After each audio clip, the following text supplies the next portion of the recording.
Salut, c'est Christelle, la fondatrice de Musae. Bienvenue sur Musae Stories, le podcast qui dédramatise et démocratise la santé mentale. Ce que je veux faire ici, c'est partager un point de vue holistique, décomplexé, accessible à toutes et tous sur la santé mentale. Grâce au regard croisé de psychologues, d'universitaires, de sportifs, d'artistes, d'associations. Musae Stories est un porte-voix pour les personnes engagées et touchées par la santé mentale, car prendre soin de notre santé mentale est un engagement durable et citoyen.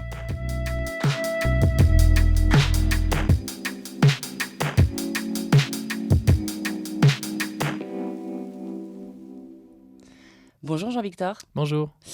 Alors, je suis très heureuse de t'accueillir aujourd'hui ici. Donc, c'est la première saison en fait des podcasts Musae. Musae, en fait, c'est un média que j'ai lancé en mars 2021 pour en fait parler sans tabou de la santé mentale auprès des 18-35. Donc, ça se passe effectivement sur Instagram, en newsletter et aujourd'hui en podcast. Et je suis d'autant plus ravie que effectivement, toi, c'est tout à fait le cœur de ton positionnement, de ton activité et notamment avec la sortie de ton livre Addict aux éditions Arquet, qui justement fait le lien entre la pop culture et les addictions. Alors, juste avant de rentrer dans le sujet, est-ce que tu peux nous présenter ton parcours, qui tu es et ton approche un peu de la santé mentale? D'accord. Donc moi, je suis médecin psychiatre spécialisé dans les addictions. Je travaille à l'hôpital Saint-Antoine à Paris, où j'ai une activité de consultation pour les personnes qui ont des addictions, mais aussi les troubles de l'humeur. Je m'occupe aussi d'un groupe de psychoéducation et puis je fais un peu de recherche et d'enseignement parce que c'est un service universitaire, donc une activité assez variée. Et puis à côté de ça, j'ai à cœur de, justement, hors des murs de l'hôpital, changer un peu le regard qu'on va poser sur la santé mentale.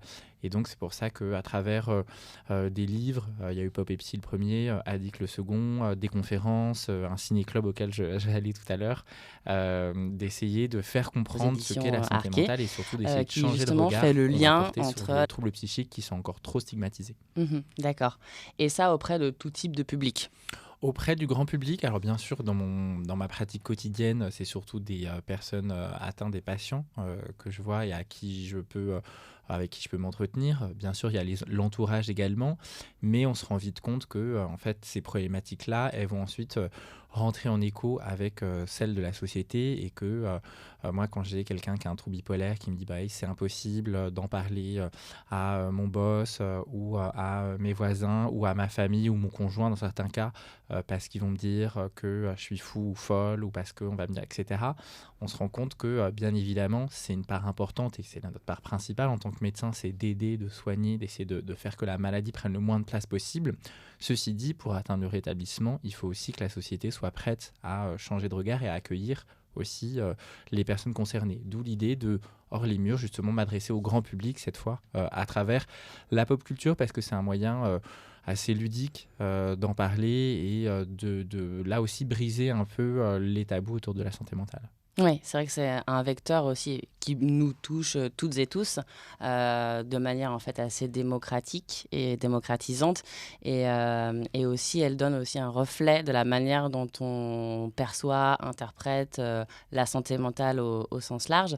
Là aujourd'hui on va plus parler effectivement des addictions. Déjà pour commencer et rentrer dans le sujet, est-ce que tu peux nous dire, alors d'un point de vue clinique ou médical, c'est quoi une addiction?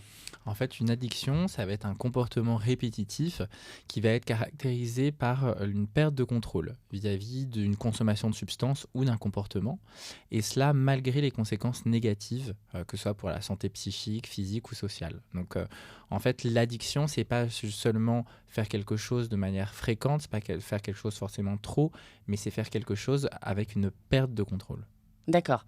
Et une addiction, du coup, ça vient jouer sur quel type d'émotions, de sentiments à l'intérieur de soi? Bien sûr. En fait, il va y avoir deux grandes choses qui vont favoriser l'addiction. Ça va être soit, en fait, la recherche d'un plaisir. Donc ça, c'est la chose à laquelle on pense le plus facilement. évidemment, toutes les substances procurent à un moment un plaisir. Sinon, on ne deviendrait pas addict à ces substances-là. Elles agissent à certains niveaux, au niveau du cerveau. On ne devient pas addict aux haricots verts. On devient addict, par contre, à des substances psychoactives ou des choses qui vont procurer un plaisir. Ouais. Ça va être une des parties de personnes qui vont rentrer dans l'addiction par ce parcours-là. L'autre partie, ça va être, et ça se rejoint, en fait, le rôle de la substance, ça va être de soulager un malaise intérieur.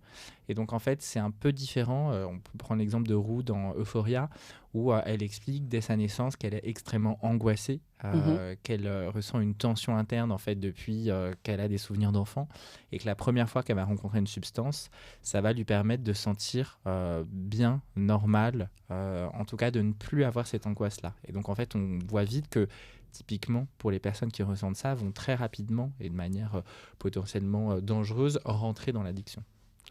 En fait, et à un moment donné, il y a un chemin, enfin une opération de bascule qui se fait. En fait, on rentre par quelque chose qui débloque de l'endorphine ou de la sérotonine, etc. Et à quel moment, en fait, ça devient un problème, entre guillemets? À quel moment ça devient une dépendance?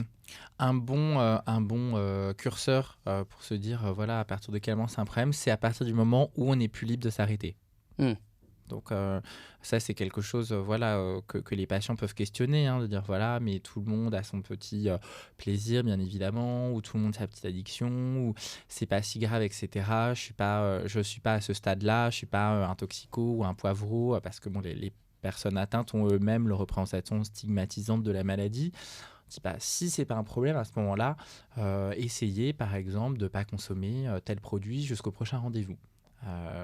Parfois ils y arrivent spontanément et on se dit ok, effectivement ça montre qu'il y a une reprise du contrôle qui est possible et donc on n'est pas dans le cadre de l'addiction parce que c'est des patients qui peuvent me voir pour autre chose par exemple que l'addiction.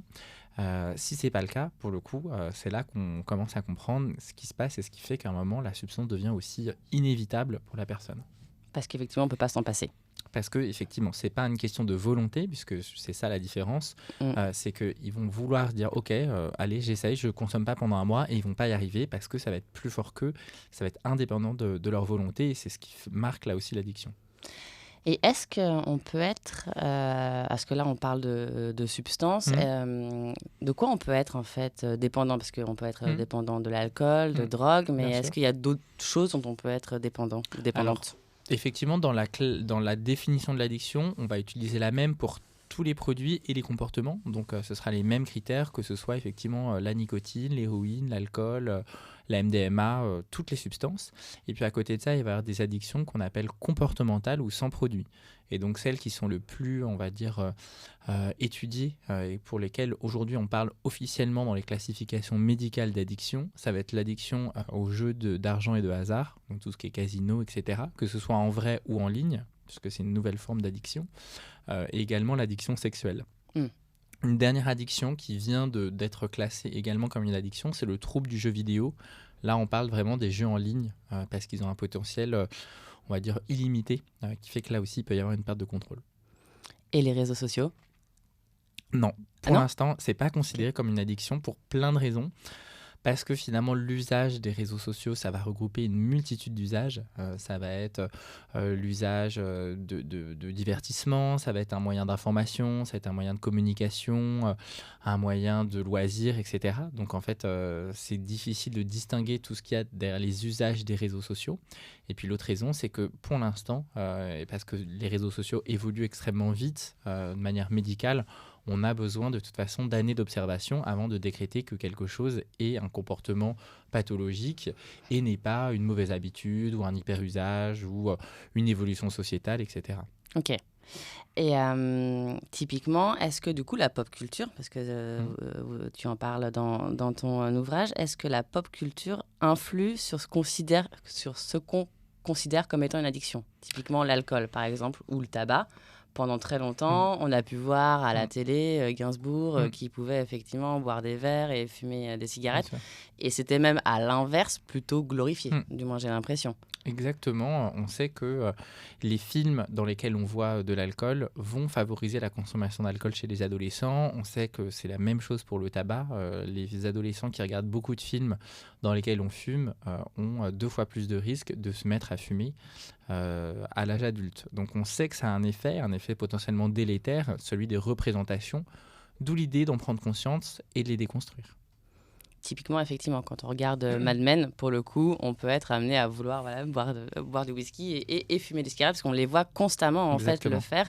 Et c'est même, il faut le faire pour appartenir au sérail, ça fait partie des jeux de pouvoir, etc. Mais est-ce qu'à l'inverse, du coup, les séries ou les films peuvent être des outils de prévention pour le coup?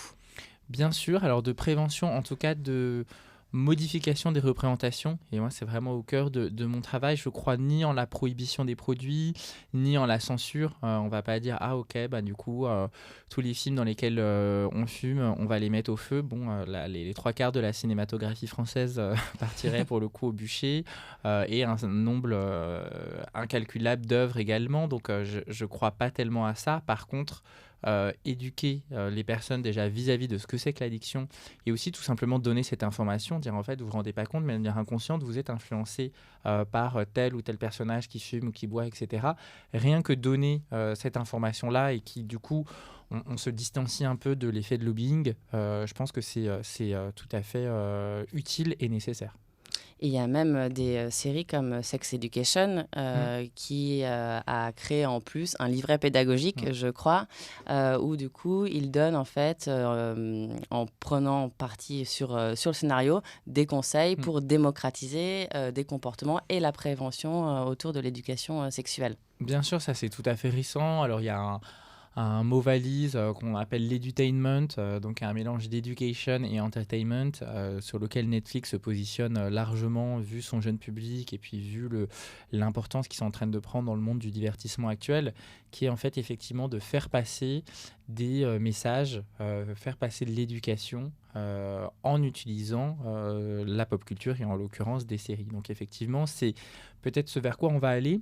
Ce qui est positif, et ce qui m'a donné envie d'écrire ces deux livres et de faire ces conférences, c'est que aujourd'hui, on a de plus en plus de représentations qui sont justes, de messages qui sont intéressants et qui viennent des personnes concernées. Et donc, on est moins sur justement juste un effet de lobbying de l'industrie du tabac qui va donner tant de millions à James Bond pour qu'il fume du début à la fin, mais plutôt des personnes concernées comme le réalisateur de la série Euphoria, qui lui-même a eu un parcours d'addiction assez long pendant son adolescence, et en a parlé, l'a utilisé, et en a fait cette série incroyable aujourd'hui. Et comme Michaela Coel avec I May Destroy You, qui complètement, enfin en fait c'est finalement son Mm. autobiographie. Et ce qui est intéressant, c'est que on voit comment ça lui a permis finalement de parler de ce qui lui est arrivé. Et on voit également le processus en fait au fil des épisodes sur, en fait elle a un total blackout Mm. qu'elle entretient en plus, j'ai l'impression, avec des substances pour se couper en fait de ce qui s'est passé. Bien sûr, de ses émotions, des souvenirs traumatiques. Et c'est vrai que c'est une série que je cite également dans le livre parce qu'elle est, déjà, elle est géniale et en plus, elle montre plein de choses de manière hyper intelligente et justement sans parti pris qui serait un peu grossier ou démagogique, mais un peu la complexité. Alors, la série est principalement sur le consentement sexuel, mais parle aussi de la santé mentale et notamment du fait que, par exemple, on la voit fumer du cannabis. Alors, il y a effectivement elle est victime de violences sexuelles en ayant consommé de parties volontaires, mais aussi elle a été droguée donc de manière à son insu par un criminel clairement. Pardon. Par un criminel et donc par la suite on le voit qu'elle-même va du coup utiliser les substances pour justement ne plus vivre l'acte sexuel en étant aussi angoissant et en fait on voit que malgré tout, ça va participer au fait qu'il va lui arriver des mésaventures et que ça va pouvoir potentiellement la retraumatiser. D'où encore une fois cette importance que les personnes puissent comprendre un peu où ils en sont et justement prévenir ce type de comportement. C'est vrai que oui, effectivement, c'est une approche très fine Mm. de l'usage Mm. des drogues. C'est aussi pour le meilleur et pour le Oui, pire. Et bien au sûr. final, on va pas spoiler non plus ici, parce que je pense que tout le monde l'a pas vu. Pour en revenir aux addictions, est-ce qu'on est tous égaux face aux addictions? Est-ce qu'il y a, je sais pas, des personnalités qui sont Mm. plus enclines aux addictions? Est-ce qu'il y a des problèmes d'hérédité qui peuvent jouer là-dedans? Bien sûr, il y a beaucoup de facteurs qui vont en fait donner à chacun une vulnérabilité propre face aux addictions. Donc, on n'est pas tous égaux face aux addictions. On a un rôle de l'hérédité. Si on a une famille dans laquelle il y a beaucoup de consommation et beaucoup de maladies addictives, on est soi-même plus à risque de développer, si on rencontre un produit, une maladie addictive. Donc ça, dans le livre, je cite l'exemple de Drew Barrymore, qui à la fois vient d'une famille d'oscarisés sur 4 générations et en même temps où 17 personnes ont eu des problèmes d'addiction au cours de leur vie, et elle-même a été le fruit des deux puisqu'à la fois elle a joué dans E.T. À l'âge de 5 ans de Spielberg, et en même temps elle a développé une dépendance à l'alcool puis à la cocaïne avant l'âge de 15 ans avec une cure de sevrage dans la foulée.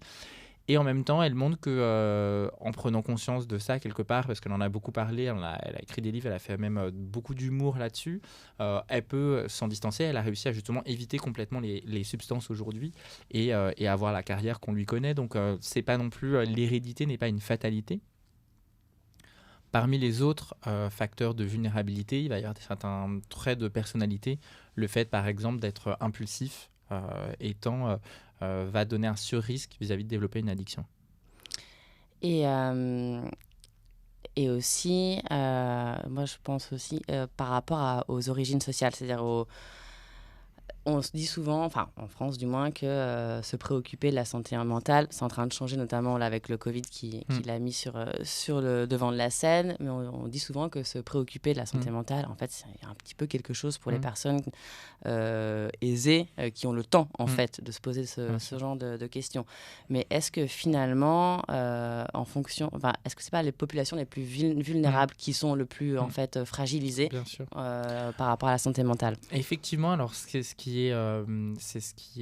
frappant quand on s'intéresse à la question des addictions, c'est que ça va concerner vraiment tout type de population, hommes comme femmes, CSP+, comme personnes extrêmement précaires, enfin vraiment, on va les retrouver un peu partout. Ceci dit, certains groupes sont plus à risque, et notamment, on sait que la précarité a un effet propre au niveau des addictions. On l'a vu aux États-Unis avec la crise des opioïdes, mais aussi en France, puisqu'il y a une étude qui a montré la même chose, c'est-à-dire qu'une augmentation de 1% de la pauvreté au niveau d'une région augmente de 10% la consommation d'opioïdes, ce qui montre qu'il y a un effet quasiment mécanique entre la précarité et quelque part les solutions que les personnes vont essayer de trouver vis-à-vis de leur désespoir, de leur mal-être, qui peuvent passer par les substances. Et aussi à l'inverse, parfois, parce qu'on peut avoir l'image effectivement d'usage de drogue dans des conditions très extrêmes, très difficiles, etc. Après, je pense notamment à un exemple spécifique, c'est les femmes et l'alcool. Typiquement, on a une représentation en fait assez, soit extrêmement dramatique finalement, des femmes qui sont dépendantes à l'alcool, soit ça n'existe pas du tout. Or, j'ai l'impression que ce type de sujet, il y a un vrai sujet en fait sur la représentation pour montrer qu'en fait que ça peut toucher justement des personnes ou des classes dont on se douterait pas. Bien sûr, et c'est un peu la double peine pour les femmes atteintes d'addiction, puisque à la fois on sait que globalement il y a un effet biologique, mais surtout un effet culturel qui va quelque part les protéger, puisqu'on va moins tolérer socialement une femme qui consomme, ce qui fait que globalement, les femmes vont moins consommer que les hommes, ce qui fait qu'elles vont être moins atteintes d'addiction que les hommes. Donc c'est assez mathématique. Pourtant, aujourd'hui, on sait qu'à la fois ces représentations, elles évoluent et que finalement, il y a de plus en plus de femmes atteintes de problèmes d'addiction.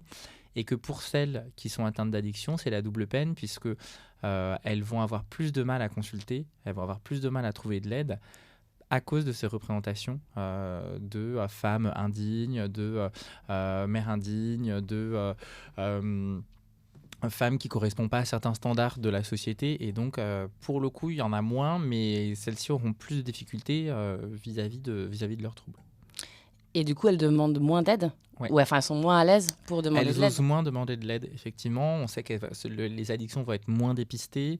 Et donc, ce qui va faire qu'elles vont arriver à un stade plus sévère de l'addiction. Et plus on attend, plus la maladie évolue et est grave et sévère. Et plus c'est difficile et complexe de s'en sortir. Donc, c'est sûr que ce n'est pas du tout la même chose de consulter au bout d'1 an de troubles d'usage d'une substance versus 20 ans. Donc, il y a vraiment cet effet-là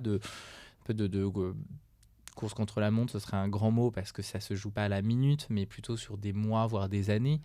Mais bien évidemment, pour une femme qui ne va pas réussir à en parler, les problèmes vont s'accumuler et ce sera dissible qu'à partir du moment où le problème sera déjà devenu extrêmement important et handicapant. Et il y a aussi, alors ça c'est peut-être beaucoup véhiculé par les films, alors sans doute américains, où très rapidement on a cette image, du coup on doit aller aux alcooliques anonymes ou équivalent pour les drogues. Est-ce que ça existe en France? Enfin, est-ce que c'est aussi répandu? Est-ce qu'on a le même parcours de soins?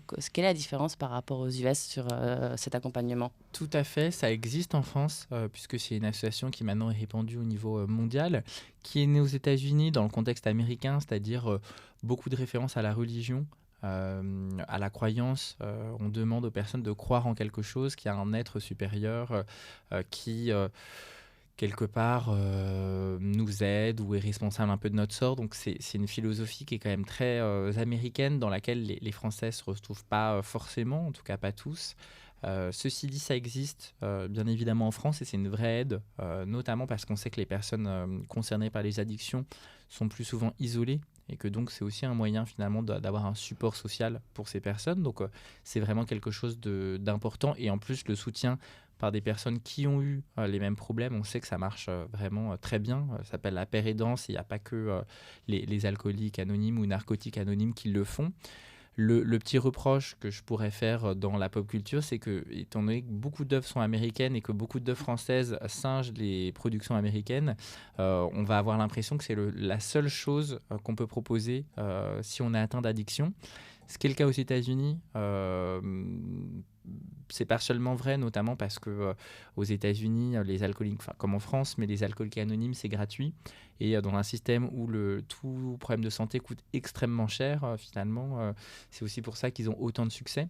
En France, c'est quand même pas tout à fait le cas, enfin c'est même pas du tout le cas, puisqu'on a un accès universel et gratuit garanti par la sécurité sociale, qui est imparfait, mais qui est quand même sans commune mesure avec les États-Unis.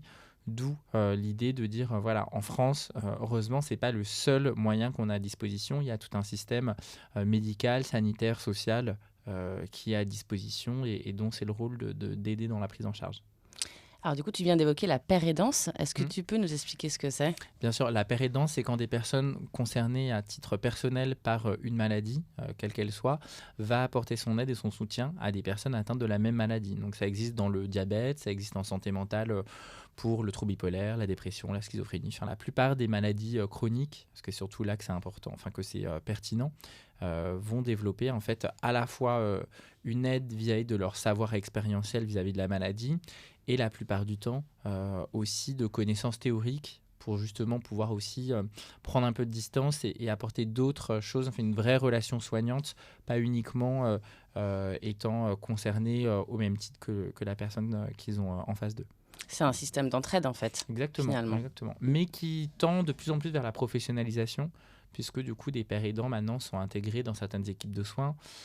Beaucoup aux États-Unis, au Canada, ça commence un peu en France, mais c'est un vrai outil, une vraie stratégie en plus qui est mise à disposition. Pendant le Covid, donc on a tous été extrêmement isolés.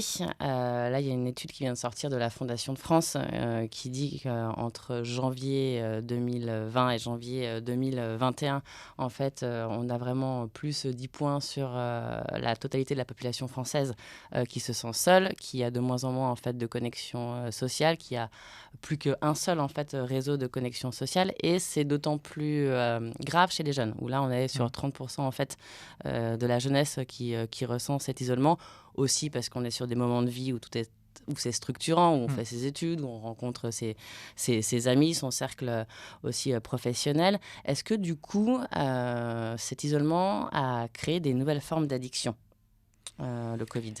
Alors, pas tellement des nouvelles formes d'addiction, par contre, a fait que les addictions globalement sont plus répandues, puisque, alors c'était souvent traité sous le spectre un peu de la blague, les apéros Zoom, etc. Bon, pour beaucoup de personnes, l'apéro Zoom, c'était aussi parce qu'ils étaient tout seuls, et puis finalement, ça commençait avant la connexion à Zoom, et ça se terminait largement après, et en fait, au bout d'un moment, certains de mes patients et d'autres patients que j'ai rencontrés par la suite ont développé du coup ou ont aggravé une addiction, on va dire, pendant le confinement, qui était un facteur de stress majeur. Et on sait que tout facteur de stress peut favoriser une tout facteur de stress peut finalement déclencher une addiction. D'où l'idée, là aussi, de faire de la prévention. Et c'est vrai que c'est ce qu'on a constaté. Et ce qui est préoccupant, c'est qu'aujourd'hui, on ne sait pas quand est-ce que cette vague va refluer. Bon, on ne le sait pas de toute façon pour la pandémie au niveau global, mais autant, voilà, on a certains moyens à disposition pour dire un peu où on en est vis-à-vis des cas, etc. Pour la santé mentale, c'est beaucoup plus complexe parce que quelqu'un qui a commencé vraiment à consommer trop pendant le confinement de 2020, de mars 2020, finalement, on ne sait pas quand est-ce qu'il va finir par arriver dans les soins, ni à quel moment, ni dans quel état. Et donc, on n'a pas tellement de moyens de se dire que la vague, elle est derrière nous. Ce qu'on constate, et ça c'est au niveau global, que ce soit chez les adultes, les enfants, en addiction et ailleurs, c'est quand même une hausse effectivement des troubles depuis la pandémie. Et une hausse des consultations, j'imagine. Et une hausse des consultations, sachant que c'était déjà un système extrêmement sous tension. Donc, la hausse des consultations qu'on constate, elle est très limitée par rapport à l'entièreté de la hausse du mal-être, c'est sûr. En septembre de cette année, donc pendant longtemps, effectivement, la santé mentale a été un sujet tabou, ou du moins pas considéré sur le même niveau que la santé physique, parce que moins palpable, et pour tout un autre tas de raisons culturelles. Donc il y a eu les assises de la santé mentale en septembre, et notamment des mesures par rapport au remboursement en fait, d'une certaine partie en fait, des consultations en psychologie et psychothérapie. Est-ce que ça, effectivement, ça a permis aux jeunes, notamment, je ne sais pas, peut-être qu'il est encore trop tôt pour le savoir, mais est-ce que ça a incité les jeunes à prendre rendez-vous ? C'est encore un peu tôt. On sait que c'est des mesures qui sont très, très attendues. Normalement, c'est en 2022 qu'on devrait voir les consultations en psychologie remboursées, alors même si c'est modeste et qu'on ne sait pas exactement comment ça va se traduire dans les faits.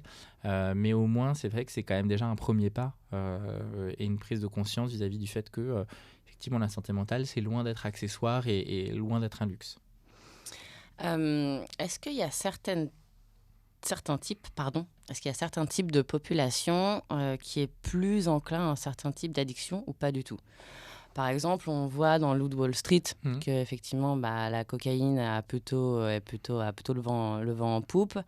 On voit que dans des milieux plus défavorisés, c'est plutôt le crack ou alors l'alcool.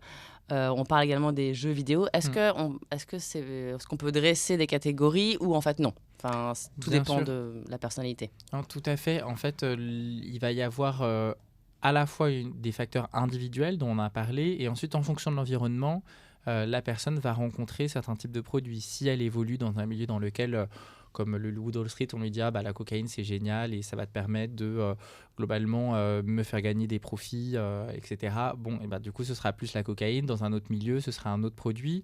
Mais finalement, ça va être la traduction d'un mal-être ou d'une problématique interne qui va faire que, en France, on a quand même un regard assez ambivalent vis-à-vis de l'alcool, ça fait partie de notre patrimoine, etc. En fait, sans surprise, on retrouve beaucoup plus de troubles d'usage de l'alcool que dans un pays dans lequel c'est illégal, comme par exemple en Arabie Saoudite. Ceci dit, en Arabie Saoudite, c'est une étude que je cite dans le livre également, la première drogue retrouvée lors d'usage de substances au volant, c'est le cristal méthamphétamine avant l'alcool. Donc, bien sûr, ce n'est pas les mêmes proportions, mais on voit bien que finalement, la prohibition, ça ne fonctionne pas tellement et que, en fait, c'est le contexte culturel va colorer, va faire qu'on va plus aller vers telle ou telle substance en fonction de la tolérance sociale, mais que quand quelqu'un est mal, de toute façon, il va rechercher cette substance, peu importe le prix et peu importe les risques engendrés. Donc oui, effectivement, le fait de culpabiliser ou de sanctionner à tout va, ça peut être perçu, peut-être, sur le court terme comme quelque chose d'efficace, mais en Mm. fait, pas du tout. Pas du tout. Là-dessus, on sait bien que la politique uniquement répressive, ça ne sert à rien, puisque les personnes sont malades et que la réponse répressive ne va pas les aider. C'est pas parce qu'un produit est illégal que les gens arrêtent de le consommer.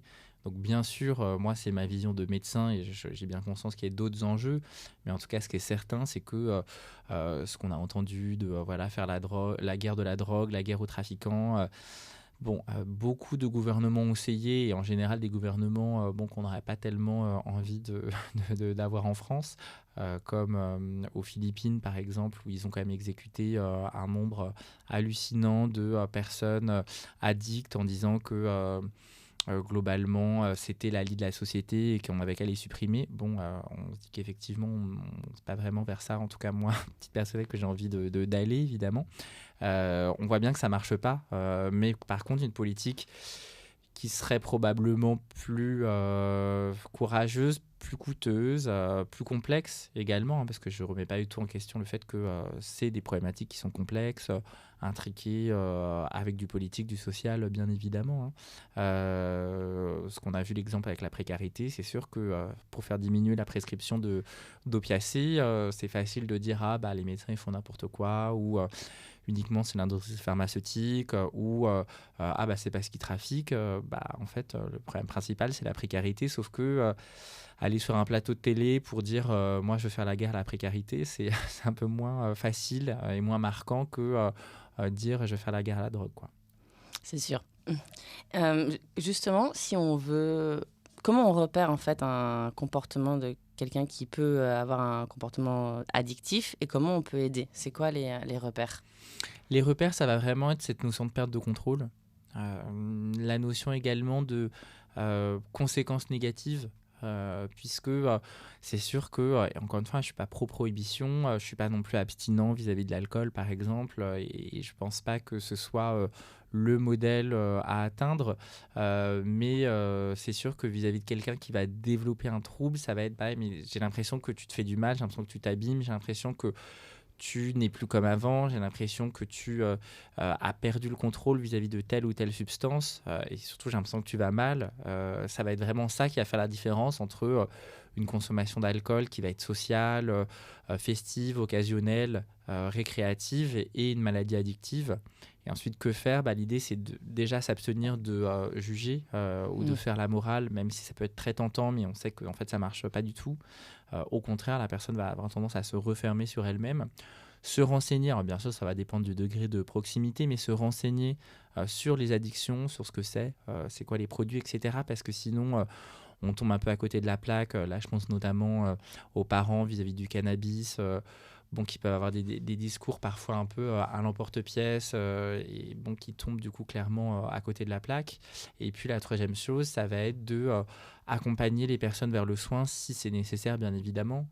Mais là aussi, ça montre à la personne qu'elle est entendue, que on se soucie d'elle et que c'est pas juste lui faire une morale et puis ensuite voilà, débrouille-toi et puis de toute façon les toxicos ils reconsomment toujours, donc parce que c'est malheureusement des types de discours que les personnes en parcours de rétablissement doivent affronter, ce qui bien évidemment n'enlève en rien la complexité de l'entourage vis-à-vis de l'addiction. Le film ce soir qu'on va regarder au Ciné Club, c'est Star is Born, bon, qui est assez marrant parce qu'il montre bien un peu l'environnement de la personne addicte et puis les liens entre créativité, milieu de la musique, etc. Et puis surtout la place de l'entourage et la complexité pour l'entourage de la personne atteinte d'addiction également. Oui, c'est sûr que de dire effectivement, écoute, tu pourras arrêter parce que c'est facile et enfin ça marche pas du tout. Ça C'est marche même pas du tout. contre-productif. Bien sûr, c'est contre-productif. Et après, l'idée, c'est aussi pour l'entourage, quand c'est trop complexe, de savoir se faire aider, de connaître aussi ses limites vis-à-vis de l'addiction, puisque le meilleur entourage de la Terre, si quelqu'un n'est pas prêt à être dans une démarche de soins d'arrêt, on sait qu'on est très limité. Et c'est pour ça d'ailleurs qu'on ne peut pas imposer de soins en addictologie pour motif médical en France, mais aussi ailleurs. Ok. Du coup, j'avais une question qui peut porter à débat. Est-ce qu'un monde sans drogue est souhaitable? Je sais que c'est une question qui est évoquée Bien sûr. dans le livre. Qu'est-ce que tu en C'est un penses? peu l'ouverture parce que bon, j'aime bien, je regarde pas mal, bon, comme tout le monde, de dystopie. Et donc forcément, la question de l'addiction sur la dystopie, elle est toujours intéressante, que ce soit dans Le meilleur des mondes, que ce soit dans Arès. Enfin, il y a beaucoup d'œuvres, Hunger Games, enfin, bon, la plupart des dystopies le traitent ce sujet. Je pense pas qu'un monde sans drogue soit souhaitable parce que finalement, c'est quasiment indissociable de l'activité humaine. Voilà, il y avait déjà des amphores de vin dans l'Antiquité.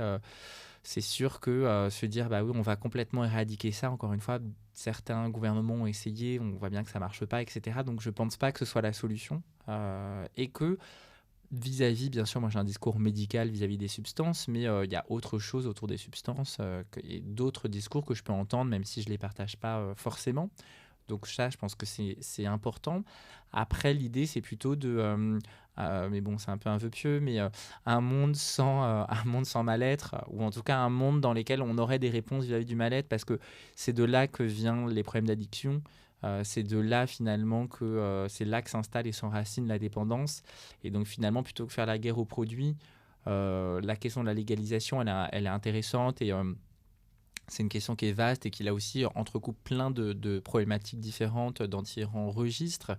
Mais c'est sûr que c'est ni une solution parce que légaliser un produit qui est mortel et addictif, c'est sûr que moi en tant que médecin, c'est pas non plus quelque chose qui me paraît génial. Bon, ceci dit, l'interdire, on voit bien que ça fonctionne pas très bien. Par contre, se dire qu'en fait un ado qui va mal, la seule solution qu'il va trouver, ça va être le cannabis. Bon, bah ça, c'est sûr que c'est quelque chose autour lequel j'aimerais qu'on lutte de manière un peu plus active et efficace.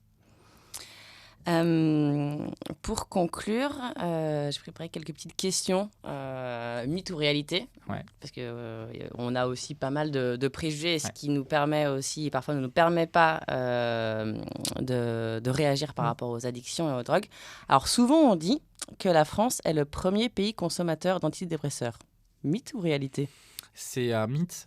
Ça fait vraiment des années qu'on n'est plus le premier. On est 16e au niveau des pays de l'OCDE, donc qui regroupe la plupart des pays dits du Nord, enfin, ou de systèmes développés. Donc ça, c'est faux depuis vraiment des années. Et pourtant, la plupart des articles dans les médias commencent par qui traitent du sujet, parlent commencent avec cette phrase-là qui est fausse. Donc ça, à chaque fois, je le répète et les gens sont toujours surpris. Mais non, effectivement, c'est faux. J'étais effectivement très surprise quand j'ai lu ton livre. Je fais, ah bon, mais je pensais qu'on était effectivement les premiers. Coke et crack, même combat. Mythe ou réalité? Eh ben, c'est une réalité, puisque c'est la même substance. Le crack, en fait, ça va être un type de cocaïne dit de mauvaise qualité, dans le sens où elle est frelatée, coupée, mis avec plein d'autres produits, ce qui fait qu'elle va coûter beaucoup moins cher, ce qui fait aussi qu'elle va agir beaucoup moins de temps dans le sang et que le type de consommation qui est fumée avec une pipe à crack fait que ça va agir très rapidement, ce qui va augmenter le potentiel addictif. Et donc, vis-à-vis de la cocaïne, où quand l'usager en prend, en général, il y a un effet qui va durer quelques heures, qui va faire qu'il ne va pas forcément reconsommer de manière frénétique tous les 10 minutes. Ça va être le cas dans le crack, ce qui fait que rapidement, la personne va se mettre à consommer de manière quasiment ininterrompue, puisque tous les quarts d'heure ou demi-heure, il va avoir besoin d'une nouvelle dose qui coûte très peu cher. Et donc, clairement, là, le cercle vicieux de l'addiction va s'installer de manière assez active. Mais il y a quand même un mécanisme de dépendance sur la cocaïne. Bien sûr, c'est le même en fait. C'est le même, c'est la même C'est la chose. même substance, Ok. qui est un peu modifiée, mais c'est la même substance, effectivement. La France a interdit de servir des boissons alcoolisées dans les cantines scolaires en 1981. Mythe ou réalité? C'est une réalité, effectivement. Ça peut paraître hallucinant. Quand je faisais mes recherches, j'ai découvert également qu'en Belgique, on servait jusque dans les années 90 de la bière légère en maternelle. Donc on se dit qu'effectivement, ça explique quand même beaucoup de choses et ça illustre bien notre ambivalence vis-à-vis des substances et quand même des choses qui sont positives, qui évoluent dans le bon sens, parce qu'aujourd'hui, donner de la bière à un un nourrisson non quand même, mais à un enfant de maternelle, ça paraîtrait quand même complètement déplacé et voire criminel. Et pourtant, à l'époque, c'était à la cantine. Donc, on se dit qu'on a quand même évolué là-dessus et plutôt dans le bon sens. C'est vrai que moi, j'avais vu des archives de l'INA, effectivement, qui montraient du coup des enfants de 12 ans en train de boire du vin Mmh. rouge. Et j'étais tombée là-dessus par hasard. Je me suis dit, mais... Et en plus, c'était en couleur. Ouais, Et du coup, je me suis dit, ouais, mais c'était il y a peu de temps. c'est Et ça. effectivement, c'est assez choquant. Ouais. Et du coup, c'est assez étonnant la manière dont on évolue, en fait. Parce Oui, que finalement, c'était il y a 20-30 ans. bien sûr, Et là, maintenant, ça nous semble complètement, bien comme sûr. tu dis, un non-sens, voire un crime. Ouais. Dernière question. Alors, CBD ou champignons hallucinogènes, est-ce que c'est efficace pour lutter contre l'anxiété? Alors, c'est des bonnes questions. Je dirais, alors on va pas les mettre dans le même panier pour le coup. Le CBD, donc, qui est une substance qui est présente dans le cannabis, en plus du THC, enfin il y a beaucoup de cannabinoïdes, mais les deux principaux, c'est le THC et le CBD. Le THC, c'est la substance qui va donner la dépendance, qui va avoir l'effet euphorisant et qui peut avoir un effet toxique au niveau du cerveau, notamment favoriser les épisodes de psychose. Donc ça, c'est le THC. Le CBD, c'est une autre substance qui a plutôt un effet anxiolytique, qui ne donne pas de dépendance et qui est assez intéressant à ce titre-là. Aujourd'hui, on n'a pas suffisamment d'études pour vraiment le recommander ni le prescrire. Par contre, beaucoup de patients l'utilisent de manière autonome. C'est la substance qu'on trouve dans tous les canna shop ou machin qui pullulent un peu actuellement. Le désavantage de ce produit, c'est qu'il est très cher, donc on peut pas non plus, c'est pas pour tous les patients peuvent pas se l'acquérir, mais c'est une substance qui est plutôt intéressante et assez rassurante vis-à-vis du risque pour la santé mentale, pour tout ce qui va être pour tout ce qui va être psychodysleptique, champignons, LSD, etc. Il y a des études en cours qui montraient que ce serait quasiment un antidépresseur, un anxiolytique, etc. Il faut savoir que déjà, on attend d'avoir suffisamment d'études pour être sûr de cet effet. Donc, c'est pas encore dans les recommandations. Mais aussi, surtout, il faut savoir que les doses qui sont utilisées, on parle de microdosing, c'est des doses qui sont infiniment plus faibles que la dose qui va donner un trip hallucinogène, etc. C'est très en vogue, très à la mode dans la Silicon Valley de prendre ce type de produit, mais globalement, ça se saurait si les ingénieurs de Google et Facebook étaient en plein trip, alors qu'en fait, ils travaillent dans des entreprises qui sont tout sauf des espèces de Woodstock aujourd'hui. Hein. C'est sur la réalité du monde de l'entreprise, je pense. Donc, c'est vraiment des doses qui sont très, très, très faibles, qui vont du coup peuvent avoir un effet bénéfique, mais qui n'ont rien à voir avec l'espèce de trip qui était fait avant avec ce type de produit. Donc, ça pourrait être une solution intéressante, mais pour l'instant, on n'a pas assez de recul.